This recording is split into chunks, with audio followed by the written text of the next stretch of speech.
Hi, I'm Greg. Welcome to Affect Studio. I'm here to talk about one of the coolest guitars I may or may not own. It's a bit of a grey area, but we'll get back to that. A Gibson SG Junior with angel wing pickguard. I'm a long-time fan of P90 equipped Les Paul Juniors and owned a Tokai copy for a number of years, but hadn't had much experience with the SG Juniors before playing this one. There is something about both models of Junior that works really well and is different just using a bridge pickup on other guitars.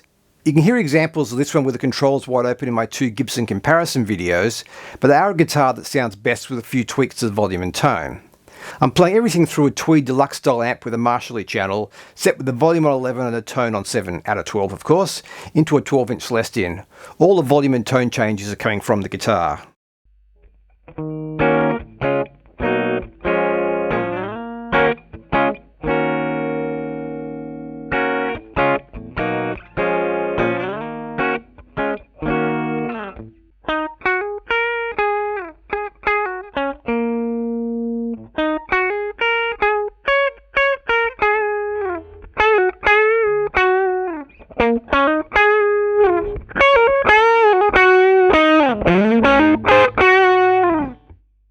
I'm not sure I'd really considered an SG Junior before playing this, partly because I just rarely saw them. The originals from the 60s seemed to sell for a fair bit less than the 50s Les Paul Juniors, so I think I assumed they weren't considered to be as good. The only SG Junior I had any direct experience with was owned by a well-known Australian guitarist I recorded a bit in the 90s who owned a vintage one where he'd replaced the P90 with a humbucker. This is stock other than the ABM bridge, and I changed it to 50s wiring, which just consists of moving the tone capacitor to the centre lug of the volume pod. The 50s wiring means there's less load in the pickup from the tone control. It decouples as soon as you adjust the volume, so the sound doesn't get darker as you turn it down like it does with modern wiring. Adjusting the tone control does affect the volume with this setup, so it takes a little more juggling. I also increased the value of the capacitor in the tone circuit slightly to 0.033 microfarads.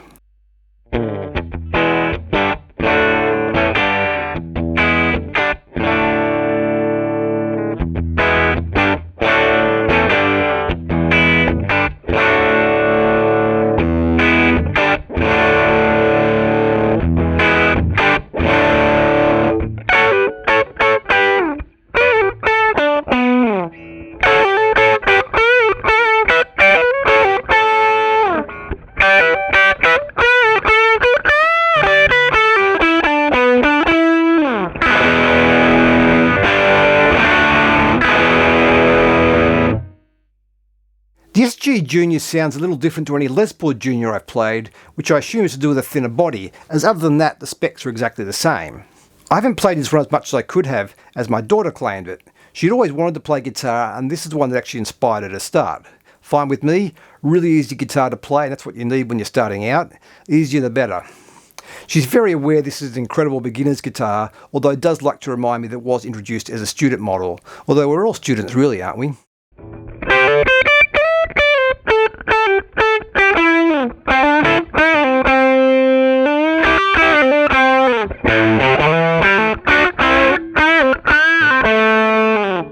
Why do these sound so good, and why do you get the same sound from just using a bridge pickup on other guitars? Personally, I think there are a number of things that all contribute to a design that doesn't inhibit the vibration of the strings. They're closer to an acoustic guitar, just a soundboard and a bridge. The strings vibrate more freely because they don't have the neck pickup magnets interfering with their movement. Now, Gibson pickups don't pull at the strings as much as Fender style pickups, where the pole pieces are the magnets, but they will still make a difference. Many years ago I had two Strats that were the same except one had EMGs, and it rang out more, was more resonant and had more sustain. So curious to know if it was the pickups that made the difference, not tugging at the strings. I wound the pickups on the stock model in as far as I would go into the body, away from the strings. I went to play it and found it was completely out of tune, which was quite weird. So I did my testing and then returned the pickups to their usual position and found the guitar was completely out of tune again. So no question that the pickup magnets were pulling at the strings, and that was using 11 to 50 gauge strings with the trem blocked. As a result, I tend to keep my pickups further from the strings than most people do. I think not having a neck pickup also makes it more like an acoustic, as there is less hardware dampening the body. Certainly comparing this acoustically to the SG Standard with a neck pickup and the Maestro, this is way more alive and resonates more openly. A lot of people believe the wraparound bridge tailpiece helps transmit more of the string vibrations into the body. I know a string through the body telly sounds different to a top loader where the strings run through the rear of the bridge. You feel the body vibrate more when the strings go through to the back. With the Gibson, the bridge is screwed to the top of the guitar either way. It's just mounted at 2 points with a wraparound instead of 4 with a Tune-o-matic. The posts under the actual bridge are more substantial with a wraparound than on a Tune-o-matic, so may well transmit more energy into the body rather than dividing it between the bridge and tailpiece. Then there's this, which will be even more obvious with the unpotted vintage style pickup.